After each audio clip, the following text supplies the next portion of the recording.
Hello दोस्तों, आप सभी कैसे हो। आइए आप सभी को आज मैं साइकोलॉजी के इंपॉर्टेंट क्वेश्चंस बताता हूँ। बीएससी नर्सिंग फर्स्ट सेमेस्टर में आने वाले क्वेश्चन। तो चलो अब हम स्टार्ट करते हैं पहले चैप्टर से। वन बाय वन भाई आपको सब बताता रहूँगा मैं, और इनको हल भी करके बताऊँगा आपको। तो वो नेक्स्ट वीडियो में मिलेगा।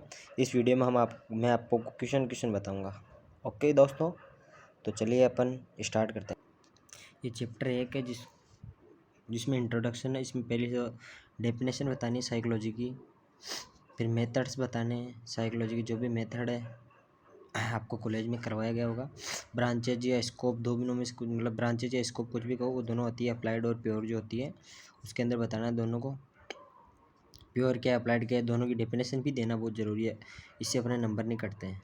सेकेंड यूनिट है। सेकेंड यूनिट में MCQ, तो चांस है क्योंकि ब्रेन और न्यूरॉन से ज़्यादा MCQ ही बनते हैं।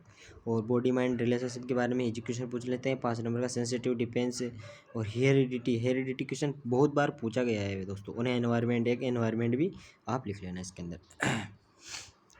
Unit 3 mental health and mental hygiene. तो क्वेश्चन बताता है कि मेंटल हेल्थ और मेंटल हाइजीन्स दोनों की डेफिनेशन लिखना ज़रूरी है।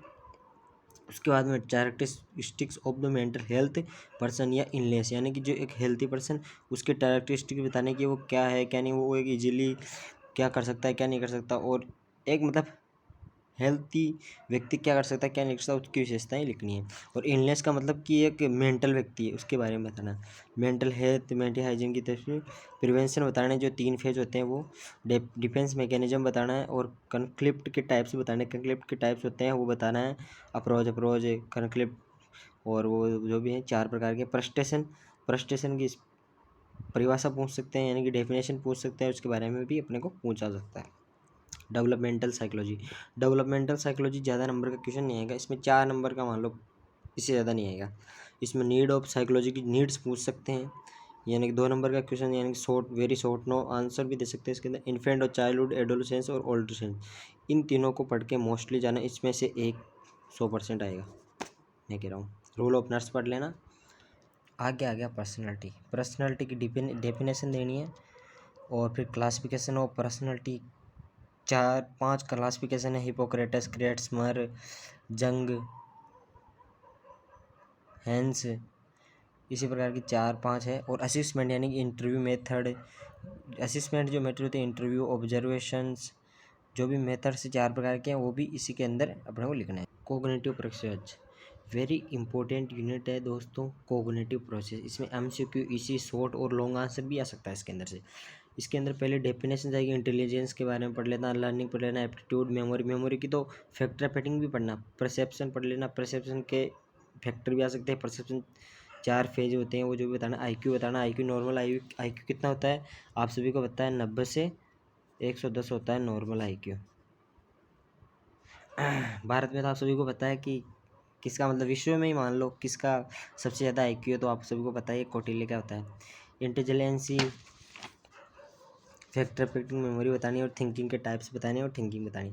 मोटिवेशन में एक बात मैं आपको 100% अभी बता देता हूँ, मेरी से स्टैम्प लिखवा लो। 100% थ्योरी आनी है, क्योंकि पूरे साइकोलॉजी के अंदर कहीं भी थ्योरीज नहीं है। तो पिक्स है कि इस बार थ्योरीज मोटिवेशन किया, तो मोटिवेशन की थ्योरी जाने पे, पिछली बार लर्निंग की भी थ्योरी थी, तो इस दोनों में से निर्भर रहता है कि कोई एक थ्योरी आएगी। बल्कि अब की बार तो मोटिवेशन की थ्योरी है, लर्निंग की थ्योरी तो हटा दी गई है। तो इसकी डेफिनेशन, इमोशन बताना है, एटीट्यूड बताना है, स्टेज साइकिल, स्टेज की परिभाषा भी याद कर लेना। साइकोलॉजिकल असेसमेंट, जो नए चैप्टर हैं 2, 8 और 9, 2 चैप्टर नए आए हैं, इसमें से ज़्यादा क्वेश्चन नहीं आएंगे, ज़्यादा से 4 नंबर 5 नंबर के क्वेश्चन लास्ट आएंगे, इसमें ज़्यादा नंबर नहीं। साइकोलॉजिकल असेसमेंट में रूल पढ़ लेना, 4 टेस्ट असेसमेंट टाइप्स पूछ लेना। सॉफ्ट स्किल में डेफिनेशन, IPR, और यही पढ़ने MCQ आएंगे। तो ये मैंने आपको सभी को बता दिया, आप स्क्रीनशॉट ले लेना। मैं आपको पूरा शॉर्ट वीडियो भी दिखा देता हूँ उसका, ताकि आप स्क्रीनशॉट लो तो कोई तकलीफ नहीं है आपको। दिख रहा है सभी क्वेश्चंस। अब एक विनती मैं आप सभी से करना चाहता हूँ, मैं आप सभी के लिए इतनी मेहनत कर रहा हूँ, तो मेरे YouTube चैनल को सब्सक्राइब करना बनता है। तो आप please, medical student Hemraj Prajapat नाम से मेरा YouTube चैनल है, उसको सब्सक्राइब करें। आपका बहुत बहुत धन्यवाद। Thank you for watching my video. धन्यवाद। ऐसे ही और वीडियो देखने के लिए बेल आइकन भी दबाएं, सब्सक्राइब करें।